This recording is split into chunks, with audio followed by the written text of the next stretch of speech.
Hi guys, my name is Magda and you're watching Smile Wisdom video blog on the recruitment. So in the last episode, you might remember I was telling you what is a CV, and today I'm going to talk to you about how to write a good CV. Alright, so it's pretty straightforward actually. I know a lot of you are actually dreading writing a CV, but it's really not that difficult. So the first thing to remember is that it shouldn't be very long, okay? It should not be longer than 2 pages. Now, if you have a lot of experience, if you've been working for many years, and if the experience you've got is mainly relevant to the job you're applying for, then okay, your CV can be longer. But as a general rule, it shouldn't be longer than 2 pages. Why? Because no one's going to read it anyway. Even if it's 2 pages, your potential employer is not going to read it from start to finish. If it's even longer, they're just going to have a look at it. They're just going to flick through the pages and just pick up some sentences. Also, a good thing to remember, if you're writing your CV and you end up with a 1.5 pages, try to adjust the layout so that it is on 2 pages, okay? Just don't make one full page and then 3 sentences on the second page, because it just it just looks bad. The second thing to remember is to just pick one font, okay? So your name can be a different font if you really want it to be that way, that's not a problem. But for the actual text, just pick up one font and stick to it. Otherwise, it's just becoming a mess. Also, the site, it needs to be easy to read. So I would say, anything that's that's easy to read without wearing glasses, or without a magnifying glass is okay. Sometimes it happens that you want to squeeze a lot of information into your CV and you just make the font really tiny because you want to stick to 2 pages. Again, that's not ideal. So just make sure that the person who's reading it can actually read it comfortably.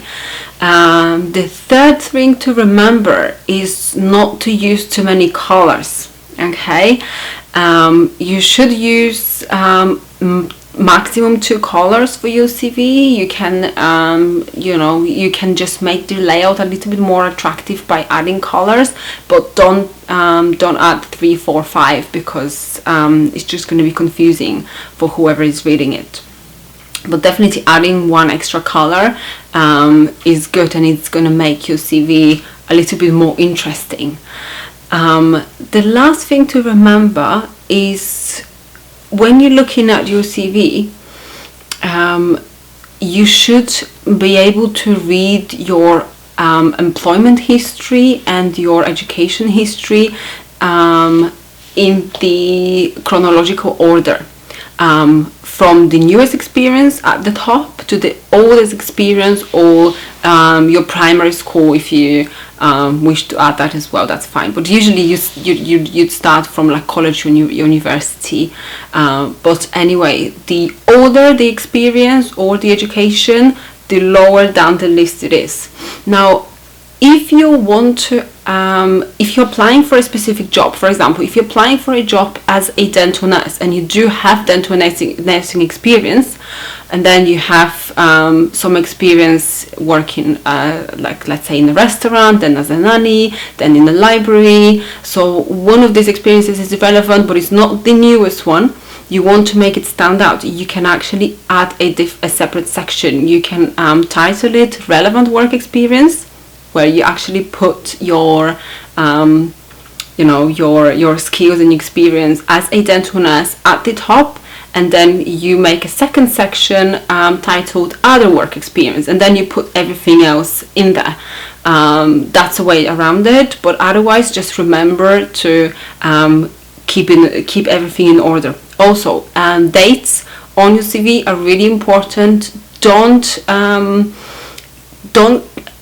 like, make sure you don't have gaps in your CV. So if there is employment gap of, let's say, 6 months because you went traveling, just put it on your CV.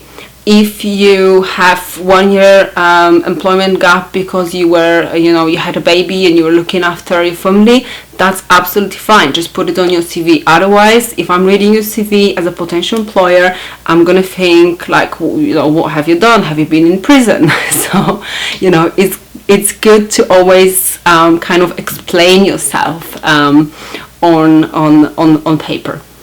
Okay. I think that's it. That these are the main really basic things. Now, as always, hit the link below to go to our website. I've also included some links for you underneath this video where you can find some examples and some more information on how to write a CV. And I've also put my contact details just in case you need to contact me. Okay, thanks for watching. Goodbye.